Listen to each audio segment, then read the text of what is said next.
Trafnidiaeth Cymru yn trawsnewid trafnidiaeth i bobl, i lefydd, i Gymru.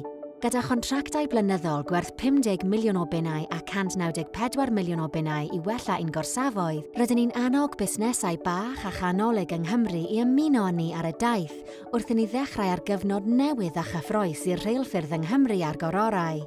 Welcome to this Meet the Buyer event for Transport for Wales and Trafnidiaeth Cymru. It's great to have you all here today. There's an anticipated £1 billion opportunity for Welsh SMEs. This is a project to be shared by all.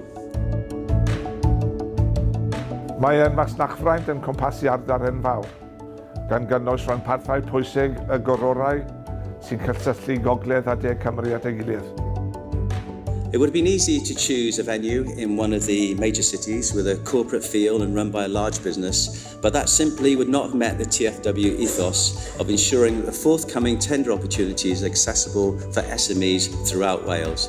Mae'n rwydwaith yn ymestyn i'r gorllewin at Abergwaun a Pembro ac i'r gogledd at Fangor a Chaergybi yn Ynys Môn. Ac wrth gwrs, mae gennym llinell bwysig drwy'r gororau. This has been a very interesting insight into this opportunity, which is quite exciting. We're keen to get some information on what the likely course of the next few years is to be, so we can maybe position ourselves to take a part in it.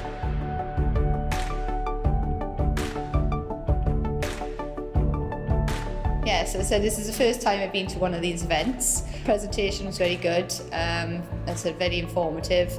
I'd like now to speak with one of the buyers to gain a bit more specific information regarding the tendering process and the contracts. Felly dim ots faint mae busnes wedi datblygu, os ydy busnes newydd gychwyn neu ar y cam tyfu, os yw wedi hen sefydlu ac yn ehangu, neu os yw'n busnes eiddfed. Mae gan Busnes Cymru sgiliau, profiad a gwybodaeth i arwain ac i helpu entrepreneuriaid a busnesau bach a chanolig. Dim ots ar ba gam maen nhw a dim ots beth yw eu deheuadau.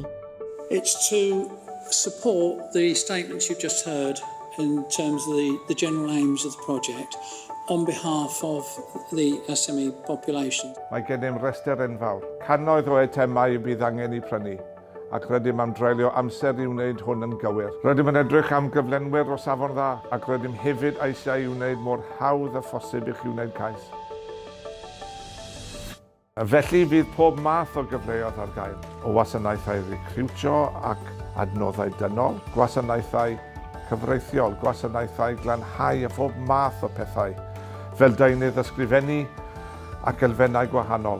So our next steps will be to keep an eye on the tenders as they come through and look for opportunities to introduce ourselves to people involved in the wider supply chain. And I've managed to book myself on some courses as well, which will help me then going forward to do the tendering and bidding for the tenders.